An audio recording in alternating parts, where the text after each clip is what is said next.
Hey, Tim Frisch with A Frisch Perspective. In this video, I just wanted to give a little summary update as to where things are at with churches in California, as some of the churches are choosing to continue to have indoor services in spite of California government restrictions.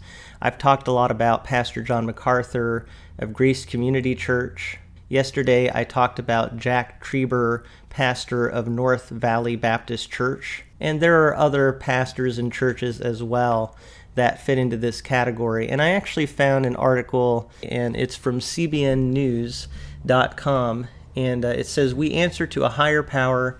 2 more CA churches fined for gathering, ordered to stop singing." So this article is talking about Pastor Jack Trieber's church as well as another church. So there are various churches in California that are choosing to defy or not hold to the restrictions placed by the California government. It says, churches in California have repeatedly been under attack for exercising their First Amendment rights by gathering to pray and worship. Now they are facing fines for singing together. Liberty Counsel, a Christian religious rights law firm, reported that Gospeak Calvary Chapel in Thousand Oaks was found to be in contempt of court last Friday for violating the state's COVID-19 health orders. Governor Gavin Newsom's orders prohibit all in-person worship, including home Bible studies and fellowship.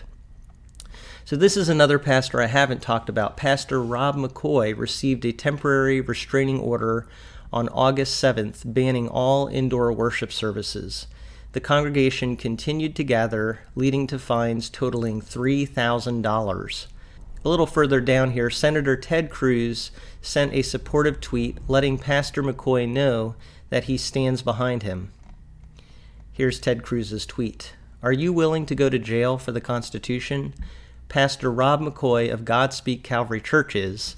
Tomorrow morning, he'll stand before a CA judge who's holding Rob in contempt. Thanks for standing up for the flock and we the people. The bullies won't win. We are with you, Pastor." And that was dated August 20th. A full hearing is scheduled for August 31st. This next church here is the one that I talked about in my previous video about Jack Trieber. Another church has also been fined. North Valley Baptist Church in Santa Clara is being punished for holding worship services, even though churchgoers adhered to the social distancing guidelines. The house of worship was even served a citation for singing. The county placed a 4-page letter on the front door of the church indicating that singing at church services was unlawful. North Valley Baptist is failing to prevent those attending, performing, and speaking at North Valley Baptist services from singing, the letter reads. This activity is unlawful. The county understands that singing is an intimate and meaningful component of religious worship. However, public health experts have also determined that singing together in close proximity and without face coverings transmits virus particles further in the air than breathing or speaking quietly. The county demands that North Valley Baptist immediately cease the activities listed above and fully comply with the risk reduction order, the gatherings directive, the state July 13th order, and the state guidance. Failure to do so will result in enforcement action by the county, the notice concludes.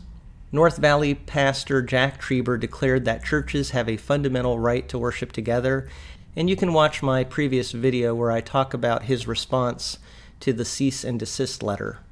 So those are the 2 other churches from California talked about in this article, as well as Pastor MacArthur, which has been covered pretty extensively in various news outlets.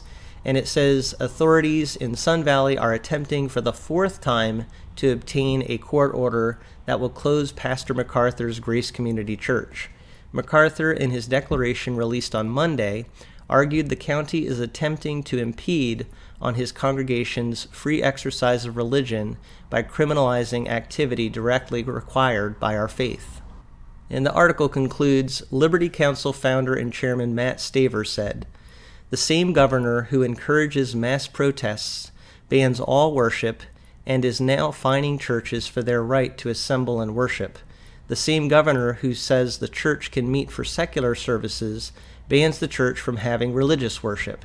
This unconstitutional hostility against religious worship must end.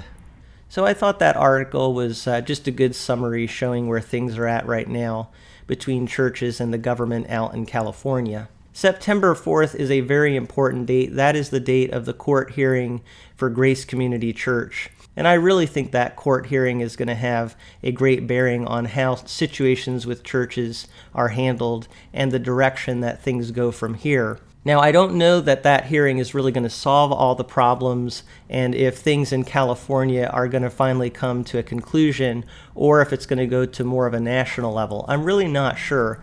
I know California isn't the only state facing these kinds of situations, so it really does apply on a larger scale to churches in other states.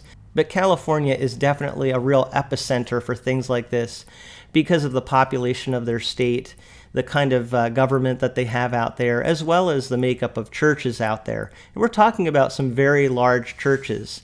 So it's tough because large churches means that from the government's perspective, there's greater risk in them gathering.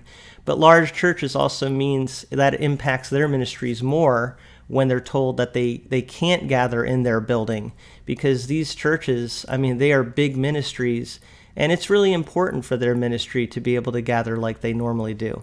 Of course, it's important for all churches to gather regardless of size, but I can understand that if you are a really large church, it's hard to adjust. It's hard to accommodate when you have so many people that normally attend your services. So how can you just find a place outside to meet, especially in hot weather? So we'll see what happens on September 4th. One encouraging thing that I've noticed with these church situations is that so far judges haven't come down harshly on church leadership. I noticed with the church talked about with Pastor Rob McCoy, this article here says, Judge refuses to shut Ventura County Church that has defied COVID-19 health order. This is dated August 12th. A judge on Tuesday declined to order the immediate closure of a Ventura County church that has been holding indoor worship services in defiance of coronavirus-related health orders and despite a court order barring it from doing so. So it sounds a little bit like Grace Community Church's situation where even though the county has barred indoor services, the judge really isn't coming down against the church. So that's good news.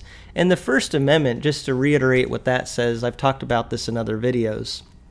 It says, Congress shall make no law respecting an establishment of religion or prohibiting the free exercise thereof, or abridging the freedom of speech or of the press, or the right of the people peaceably to assemble and to petition the government for a redress of grievances.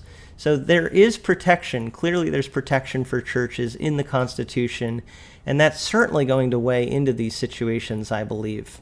But what it's going to come down to, as I've said many times, is the government showing that the protective measures that they're taking are actually justified in these situations. And Pastor Jack Trieber, for example, has said that in his area, it's just not a high danger for them to meet. Pastor MacArthur has also made the same challenging statement that really this disease does not have a high death rate. And so these pastors are really challenging the narrative that it's a high danger for people to meet indoors at church. And so it's really going to come down to, can the government show statistically with scientific data that shutting down indoor services is justified? So as I've said really from the beginning, I'm glad to see that the government is being held to account. I think that's really important. I don't know what the outcome of all this will be. We will stay tuned, especially for September 4th. But I just wanted to give that update and share some of my thoughts with you. I'd love to hear what you think in the comments below. So feel free to leave comments, but please try to keep them positive and edifying to the conversation. And thank you as always for listening to what I have to say from A Frisch Perspective.